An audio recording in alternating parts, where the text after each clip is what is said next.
Moğollar kurulmuş, faaliyete geçmiş. İlk o psychedelic plaklar falan. E, Hatta Everlasting Love falan diye bir şeyler, bir 45'lik yapılacaktı. Ben de gittim stüdyoya onlarla. Lazy John diye bir parça var. İşte ben de böyle toprak, kiremit düdükler, e, çinko kovanın içine cam kırıkları falan, o tip efektler falan yapmıştım. Sonra Hasan ayrıldı gruptan, Hasan Sel. O da Mudo'nun kurucularından, ilk o ticarete atılıyor falan. Bana dediler ki hadi yerin hazır artık, gel gruba falan diye. Ben de katıldım. O katılış o katılış.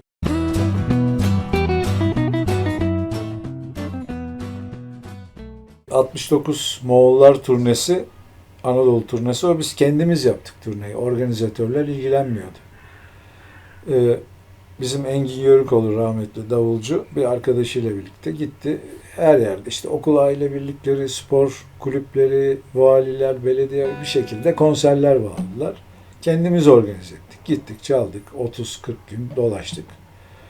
Orada gittiğimiz yerlerde işte bu konuya da ilgi duyuyoruz. Şeylerle işte ne bileyim folklor araştırması yapanlar, öğretmenler, müzik öğretmenleri, bölgesel şeyler konusunda bilgisi olanlarla sohbetler, işte belgeler, notalar falan filan. Yani kendi çapımızda bir folklor araştırması gibi aşağı yukarı 40-45 gün sürdü. Hatta yani bütün büyük şehirlerden, Diyarbakır'dan tut şeye kadar, Urfa'dan İzmir'e kadar her yerde. Şimdi bir otobüs kiralıyoruz tabii doğal olarak, veya küçük otobüs falan. İşte camında afiş var. Sinemanın önüne geliyoruz. Alışmıştık artık. Murat, ben, birkaç kişi daha gruptan şoför mahallinden inip hemen toplanıyor insanlar. Biz de onların arasına katılıp arkada provokasyon yapıyor. Ne lan bunlar? Moğolistan'dan mı gelmişler? Ne bunlar? Moğollar. Moğollar. Mögalar. Mogaliye. Böyle bir sürü. Yani hep onlar olduğu için biz de gidip kendimiz başlatıyorduk filan. Önce böyle tepkiyle karşılanıyorsun, biraz uzun saçlar, değişik tipler falan filan. Fakat her konserin sonunda, gece sonra da bittikten aletler yüklenip ayrılırken arkamızdan su döküyorlar. Abi yine gelin, şudur budur. Bizim için çok keyifli oldu. Dediğim gibi işte öğretmenleri, müzik, folklor araştırması yapanları buluyorduk, ediyorduk. Valileri, belediye başkanlarını ziyaret ediyorduk. Bize mesela valiler de hep veriyorlardı. İl yıllığı diye kalın kitap o bölgenin. Mesela hiç unutmam. Diyarbakır valisi Diyarbakır İl Yıllığı vermişti.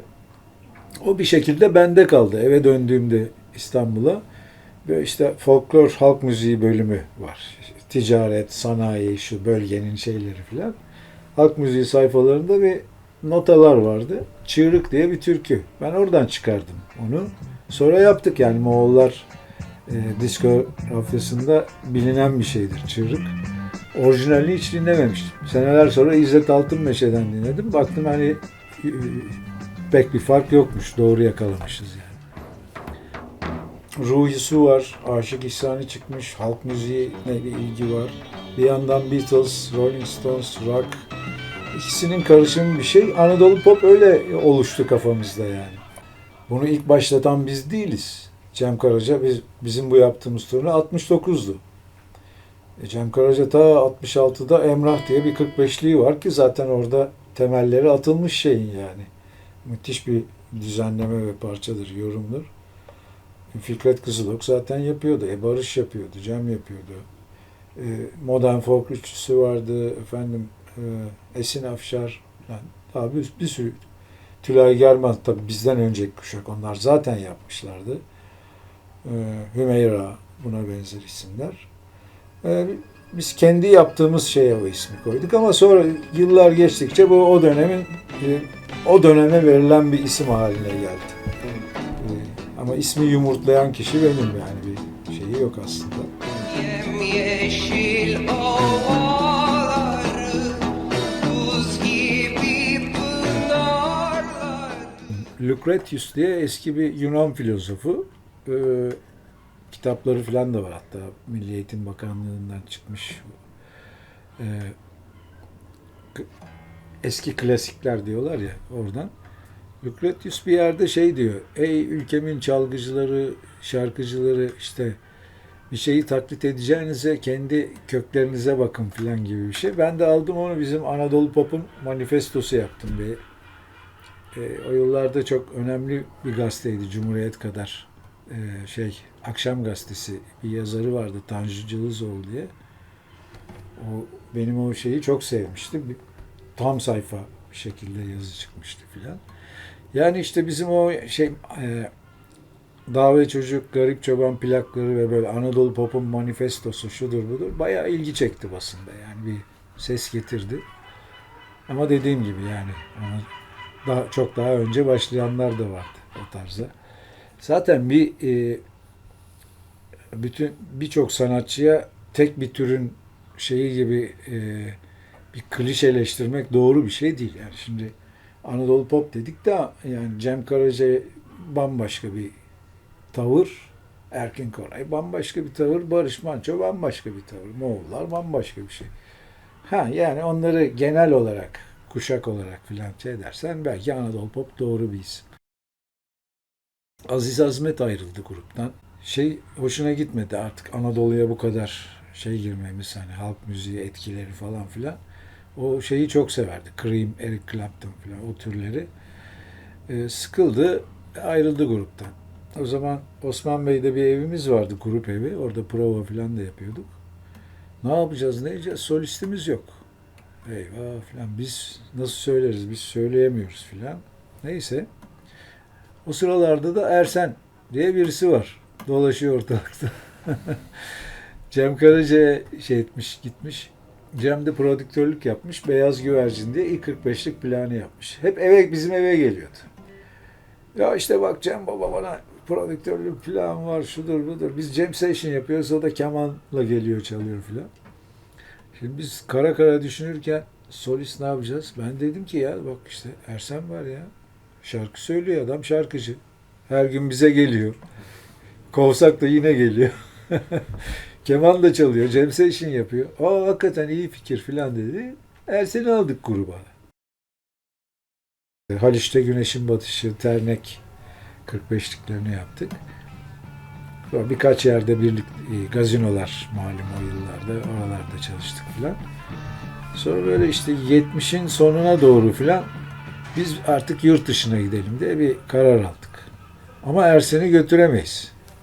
Ersen'le olmaz orada filan. Başka yabancı bir solist buluruz falan filan hesabı. Ersen'e haber vermeden biz planlar yaptık, gideceğiz.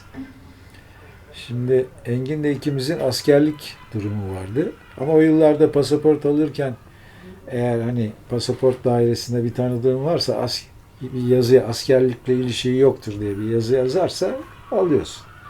Öyle bir şey ayarladık. Engin Stuttgart'a gitti. Ben Yunanistan'a gittim. Oradan haber bekliyorum. Hala şuraya git diyecekler. Cahit aletleri satacak. Karışık böyle bir şey. Nereye gideceğimizi bile bilmiyoruz. İşte bir gün Atina'dayım. Dişim şişti filan. Cahit aradı sabaha karşı.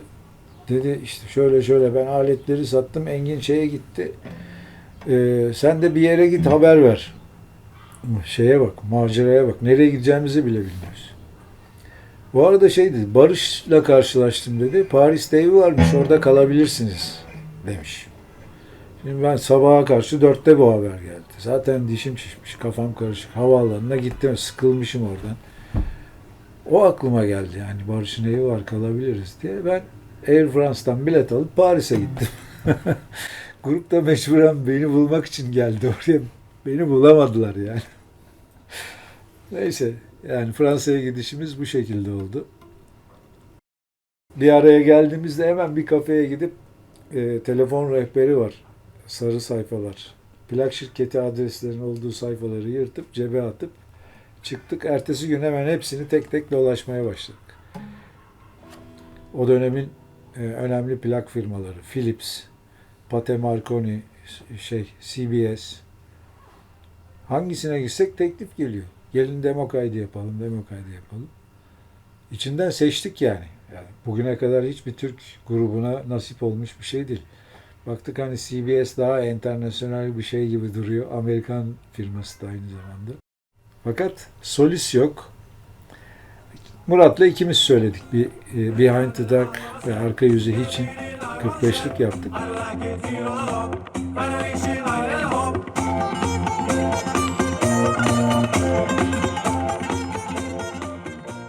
Çok ilginç bir şey. Stüdyoda çalışıyoruz, prova yapıyoruz. Kapı açıldı. Böyle şişmanca bıyıklı bir adam geldi. Yanında da şişmanca bir kadın. "Oo, ince saz, Cahit de yaylı tambur çalıyor. Aa, ince saz" filan dedi. Kim bu dedik? Bu Roberto Seto. O dönemler Aphrodite Child dünyaca meşhur. Onun menajeri. Fransız müzik piyasasının en önemli menajerlerinden. Meğersem kökeni Adapazarlı Ermenilerden gelme. Yaylı tamburu görünce ince saz, böyle yarım yamalak Türkçe filan da konuşuyorlar. O adam menajerimiz oldu yani. Güzel bir dönemdi. İşte sonra bir de teklif aldık bir yerden. Guild International du Disque diye. İşte uluslararası plak kulübü gibi bir şey. Ama Fransızca konuşulan ülkelerde. Yani Belçika, Fransa, Kanada falan filan. 10 binlerce üyesi var. Kendisi plak prodüksiyonu yapıyor ve o üyelerine dağıtıyor. Bize oradan bir teklif geldi. Yani böyle etnik sazların daha çok olduğu bir enstrümantal bir şey yap. İşte akustik gitar, yaylı tambur, bağlama, kaşık, kabak kemane, darbuka, el davulu falan filan, böyle bir şey yaptık, hazırladık. Bu biraz piyanoyla cazımsı şeyler, deneysel şeyler, şunlar bunlar derken işte onu yaptık. Ondan sonra karşılaştık. Erkin'le karşılaştık. O da şöyle oldu. Olympia diye bir meşhur bir konser salonu var Paris'te. Chicago diye bir Amerikalı grup vardı o yılların. Çok önemli bir grubu. Onun konserini izlemeye gittik. Balkonda oturuyoruz dördümüz. Ara oldu. Baktım sahnenin önünde birisi böyle dolaşıyor, şeye bakıyor. "Erkin Koray burada" dedim ya. Erkin burada. "Aa" filan. Sonra buluştuk. 2-3 gün beraber dolaştık. Bizim amacımız, hani solist lazım ya, Erkin'e teklif edelim. Bak, CBS'li şey yaptık. Ve gel beraber yapalım. Uluslararası kariyer yaparız falan filan. 3 gün sonunda Erkin, "Çocuklar, ben düşündüm. Bu iş olmaz. Siz kendi yolunuza, ben kendi yoluma." Onun tipik şeyiyle. Fuat'la karşılaşmıştık. Fuat'a teklif ettik. O da olmadı. Fuat Güler MFÖ'den. Sonunda, ama hep nasıl oluyorsa karşılaşıyoruz yani. Barış'la karşılaştık. Barış kabul etti. Hemen gittik CBS'e, kontrata ekledik Barış'ı da. Grubun ismini Moğollar koyamazdık tabii. Les Mogol koymuşlardı. Le Mogol diye. Onu da değiştirdik kontratta. Manço Mongol. Manço Mongol oldu böyle. İyi tınlayan Barış'ın fikriydi bu. Kontrata onun da imzasını yaptık. Sonra işte gireceğiz, long play kaydedeceğiz. Hani biraz kendimizi para bitmişti çünkü maddi olarak toparlayalım edelim diye. Tabi bu Barış Manço Moğollar birleşti diye Türkiye'de bayağı ses getirdi basında filan. Dedik yani bir turne yapalım madem böyle bir ses getirdi. Oradan biraz para biriktirelim, gelip devam edelim bu işe. Ondan sonra işte Belçika'ya gittik. Barış'ın, yani orada okuyor çünkü, Kraliyet Akademisi'nde grafik sanat, aslında bir grafik sanatçısıdır Barış aynı zamanda. Liège'de Barış'ın evde hazırlandık. Minibüsü yükledik, şey yaptık. Tek araba kullanan Engin var. Ama onun da ehliyeti yok. Barış'ın abisi Savaş Manço alt katta oturuyor. O da becerikli. Engin'e böyle bir şey hazırladı. Sahte bir Belçika ehliyeti hazırladı. Öyle çıktık, sandviçler, bilmem neler, ekmek, peynir, para da yok çünkü. Ondan sonra çıktık yola, işte Belçika'dan İstanbul'a geleceğiz. Bayağı uzun bir yol. O maceralı bir yolculuk tabii. Yugoslavya'da bir yerde giderken bir taş çarptı, cam kırıldı. İşte son paramızla bir plexiglas bir şey koyduk böyle.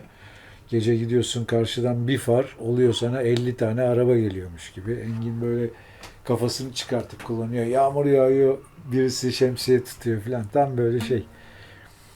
Ee, Zagreb'de tren istasyonunun yanında durduk gece. Engin uyusun biraz çünkü araba kullanıyor adam. Dolaştık falan. Sonra istasyonda sıcak, kışın soğuk. Orada oturuyoruz. Saat 12'de kapattılar, bizi attılar. Yürü dışarı soğuk. Cahit dedi, o zaman cep telefonu falan yok. Herkes saatini 2 saat ileri alsın falan. Tamam. Sonra gidip Engin'i uyandırdık. Kalksana oğlum, saatlerdir uyuyorsun falan hesabı. Senin saatin durmuş falan. Neyse. Öyle bir yolculuk.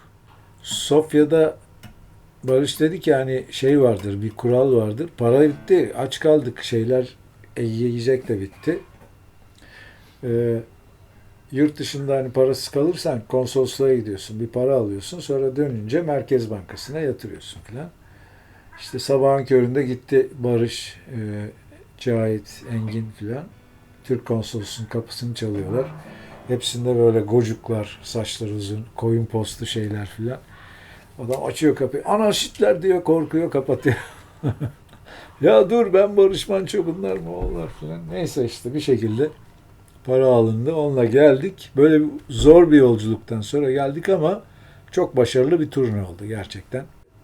Türkiye'nin her tarafını dolaştık. Gayet güzeldi. İşte hendek, işte deve, ya atarsın ya düşersin. Baktın olmaz, vazgeçersin. Zordur almak bizden kızı. 70-71 bu 12 Mart 72 muhtırası öncesi Türkiye'de hani ortalık karışmaya başlamıştı, siyasi şeyler. Uşak'ta mı? Uşak'ta, evet. Spor salonunda konserdeyiz. Tam davul soloya girilecek. Birisi geldi, abi minibüsünüz yanıyor falan diye. Molotov kokteyli atılmış. Engin tabii 45 dakika davul solo yaptı orada. Sonra çıktı, ülkücü bir gençmiş falan. İşte birisi göndermiş falan. Ortalık karışmıştı yani 12 Mart öncesi. Barış kaba kulak hastası oldu, bir süre çalışamadık, şudur budur. Onun bir de Dağlar Dağlar 45'liği bir numaraya çıkmıştı. Bu arada bize haberi geldi Fransa'dan. Bizim o yaptığımız LP Akademi Şarkıro Grand Prix du Disque yılın büyük plak ödülünü almış. Hürriyet Gazetesi'nin Orta Gazete diye bir eki var. Onun birinci sayfası boydan boya Moğollar davul zurnayla işte akademi armağanı aldı filan diye. İşte Fransız Kültür Bakanı bizim plak şirketi Madame Marie Claude vardı, ona veriyor. Bizim adımızı alıyor ödülü filan. Hani onun üzerine gidelim, ikinci albüm isteniyor falan filan. Neyse o Barış'la konuştuk hani hadi gidelim filan diye. Barış dedi ki ya kusura bakmayın, benim Dağlar Dağlar hit oldu. Ben burada artık böyle devam edelim. Siz de öyle yolunuza devam edin diye. Ondan da ayrılıp biz gittik. İkinci albüm teklifi geldi. Ödülü aldık. Şudur budur. Sonra ikinci albüme çalışırken grup içinde şeyler çıkmaya başladı. Engin bir kıza aşık oldu, evlendi filan. Engin'i bıraktık, döndük. Yani kısaca geçiyorum, çok detaylara girmeyeyim. Döndükten sonra Ayzer Danga'yı aldık gruba. İşte Philips'le bir plak Alageyik Destanı falan, onları yaptık ve başladık yine gazinolarda. Ben şarkı söylüyordum ondan sonra. Sonra bir süre sonra kim?